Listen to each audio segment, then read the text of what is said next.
প্রিয় সম্মানিত দর্শক বিন্দু, ভাই আপনারা জানেন যে আমি মানুষের কাছে বাস্তব তুলে ধরি। আজকে আমাদের বাংলায় কি হচ্ছে, পশ্চিম বাংলার মানুষের উপর অত্যাচার করা হচ্ছে। ভাই আপনারা জানেন যে বাংলাদেশে যে হাসিনা যে এতটা মুসলমানের উপর জুলুম করেছে, অত্যাচার করেছে, এই বাংলাদেশ থেকে অনেক মানুষ তারা আমাদের ইন্ডিয়ায় বাংলায় পশ্চিম বাংলায় চলে এসেছে। তো সরাসরি যে কথা বলার জন্য আপনাদের কাছে আমি এসেছি, ভাই মূল্যবান কথাগুলো আমার মতামত শুনবেন। যেহেতু যে এখন যে উড়িষ্যার উপরে যে বাঙালির উপরে যে অত্যাচার হয়েছে আপনারা দেখতে পাচ্ছেন, কিন্তু এখন কোনো এখন যে বাংলা সব নেতারা আছে আরও সব বড় বড় যে লিডাররা আছে, কিন্তু তারা কিন্তু ভাই মুখ খুলছে না। এই যারা মুর্শিদাবাদে, হুগলি জেলা, বর্ধমান, কলকাতা, হাওড়া, ক্যানিং, 24 পরগনা সব বিভিন্ন জায়গার মানুষ তারা উড়িষ্যায় তারা কাজে গেছে। কেউ হকারি করে, কারোর দোকান আছে, কেউ ফেরিওয়ালা, কে কাপড়ওয়ালা, যে যেটা পারে সে সেটা ব্যবসা করছে। ভালো করে বুঝবেন ভাইজান।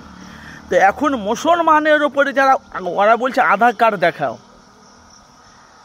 গাড়ি ধরছে, আধার কার্ড দেখা, বুঝে আধার কার্ড দেখাও, গাড়ি নিয়ে ঘুরছো, গাড়ি লাইসেন্স দেখাও, প্লেন নাম্বার দেখাও, দেখাচ্ছে, তবু সাথে তারাগুলো সব ছিঁড়ে ফেলছে। এত মারছে, এত অত্যাচার করছে, ভাই আপনাদের কি করবো, মানে কি বলবো, চোখের পানি বেরিয়ে যাচ্ছে। ভাই আপনারা বলেন, এই যে আমাদের আজকে আমাদের যে পশ্চিমবাংলা যে আমাদের মাননীয় মুখ্যমন্ত্রী মমতা বন্দ্যোপাধ্যায়, এখনও অবধি 2 দিন হলো, কিন্তু এখন অবধি কোনো আমরা ফুটেজ পাইনি। যারা ওখানে কাজ করে তারা রাত 12টা, 1টা, 1:30, 2টোর সময় তারা পালিয়ে আসতে তারা বাধ্য হয়েছে। কেন? তাদের অত্যাচারের কারণে এত মারছে, লাঠি নিয়ে সপাটে মারছে। আমি দেখে ভাই আমি আশ্চর্য চলে গেছি, বলে এরকমভাবে কেউ একদম মারে উঠতে পেটের দায়ে ওরা ইনকাম করতে গেছে উড়িষ্যায়। ভাই আপনারা বলেন। আর আমি বলতে চাইছি, উড়িষ্যার মানুষ আমাদের কলকাতায় কেউ চাকরি করে না, কেউ কাজ করে না, ফেরিওয়ালা প্ল্যাটফর্মে, আমাদের স্টেশনে, এ সময় বড় বড় যে স্টেশনগুলো আছে, তো আমার বড় বড় টাউনে এরা সব যাওয়া আসা করে না, গাড়ি নিয়ে যাওয়া আসা করে, তাহলে ওদের অবস্থাটা তাহলে কী হবে? ওরা যদি আমাদের উপরে যদি অত্যাচার করে, তাহলে আমরা ওদের উপর অত্যাচার করবো। কিন্তু আমাদের বাংলার মানুষ, আমরা পশ্চিম বাংলার মানুষ এতটা আমরা শান্ত ভাই, আমরা কিন্তু কারোর উপর অত্যাচার করি না।